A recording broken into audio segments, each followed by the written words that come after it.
Are you sabotaging your child's ability to learn from their mistakes without even realizing it? There's a very good chance you are if you're making one of these 6 common mistakes when using consequences in your parenting. In this video, I'm going to break down exactly what these mistakes are, and then I'm going to show you how to fix them so your child can start learning how to have better and better behavior each day. Effectively using consequences or upholding boundaries is a key component of positive discipline and can really quickly teach your child which behaviors are okay and which behaviors are not. But most parents have never been trained on how to effectively use consequences, and that means consequences often get used as punishment rather than a learning opportunity. That's why it's such a big part of my parent coaching program.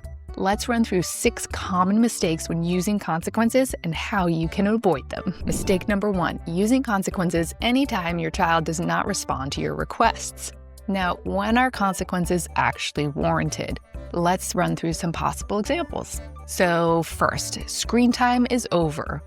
Should we use consequences then? Yes. Do you need help turning it off, or can you do it by yourself? That would be an example of a consequence. How about, I asked you to stop hitting your brother. Should we use consequences then? Yes. Something like, can you use gentle touch with him, or do I need to sit between the two of you? How about, I asked you to pass me the blue marker. No, we don't need consequences there. You might say something like, oh, you look like you're in the middle of something. I'll grab the marker myself, and just move on. Here's the idea. You need to pick your battles in parenting. You want to roughly shoot for an 80-20 ratio. So 80% of your interactions with your child throughout the day would be neutral to positive in nature, and only 20% or less of your interactions with your child throughout the day would have a more negative tone. And anytime you use a consequence, you're inviting more of a negative tone into the communication. So if you're going to use consequences, make sure that it's happening less than 20% of the time during the day, because you don't want this to be your primary discipline strategy. It wouldn't feel good to have these parent-child standoffs all day. It wouldn't feel good for you or for your child. And so you want to start with the essential behaviors, gentle touch, screen time limits, bedtimes, and then you can work up over time to smaller battles. Maybe you never quite get to hand me that blue marker, but somewhere in between are other middle ground battles that you might choose to pick. But let the smaller ones go. Save consequences for the really important ones. And that's going to help you reach that desirable 80-20 interaction style. That's the one that we find works best for parents to feel like their children are having better behavior and that their words are actually being respected. Mistake number 2, using a consequence out of the blue. So kids need to be given an opportunity to make a good decision before we step in and intervene with a consequence. So it's not, I said screen time is over, I'm turning off the TV right now. Instead, the quick fix is that you can clearly state the consequence in advance. So you can do this or that will happen. And so they're told in advance, this is what will happen if you don't do what I ask. You can turn off the TV now, or I will do it for you.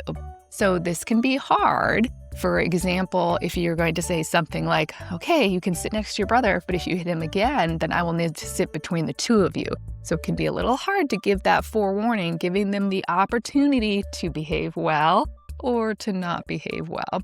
And obviously you would intervene if it's very aggressive behavior. But for normal sibling roughness, you can give your child the chance to show you that they can listen and learn without needing the consequence. But if you don't forewarn them of what will take place, then they don't have that opportunity to make the better choice. Mistake number 3, making empty threats. If you threaten a consequence, you have to mean it. Don't say, if you don't stop yelling, we're leaving the grocery store, unless you really mean that you will leave the grocery store.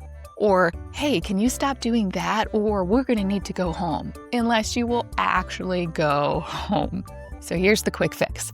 Only state consequences that you're prepared to follow through on. Those words should not cross your mouth unless you're prepared to act on them. Because empty threats completely sabotage your parenting authority. So instead of learning not to hit your brother or to listen when you ask them to turn off the TV, your child is actually learning that your words are meaningless when you state a consequence and don't follow through on it. Mistake number 4, using delayed consequences. So here's an example. If you don't finish your homework tonight, then you don't get to do screen time this weekend. So that's too far away. The weekend is far away. Kids live more in the moment. Their higher level brain functions like planning, that part of their brain just hasn't fully developed yet. And so we can't expect them to take a consequence that's far off as seriously as a consequence that's more immediate or more proximal to this moment. Kids tend to be impulsive, and this is especially important in younger children. We have to recognize that they tend to be more impulsive, they're living in the moment, and so we want to help support them in that by providing consequences that are much closer in time. So here's the quick fix. You can use immediate consequences whenever possible. For example, if you get your homework done by 5 p.m., then you can have 30 minutes of screen time. But if you don't get started soon, it's not going to be done by 5 p.m., and then we'll have to skip screen time for today. Now, here's a bonus tip. Related consequences are best whenever possible as well. So not just close in time, but also related to what the issue they're having is. So it makes a lot more sense to say, if you don't come back to bed nicely now, then we're going to need to start bedtime 5 minutes earlier tomorrow. Versus, if you don't come back to bed nicely right now, then you won't get dessert tomorrow.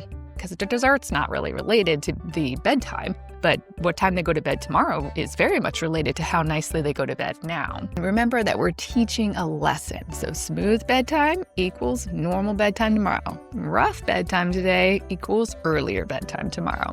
Now, this is not always possible, and taking screen time away is a nearly universally effective consequence when a more related consequence is not available. So sometimes you have to use that one, even though it's not related to, did you brush your teeth when I asked, or what have you.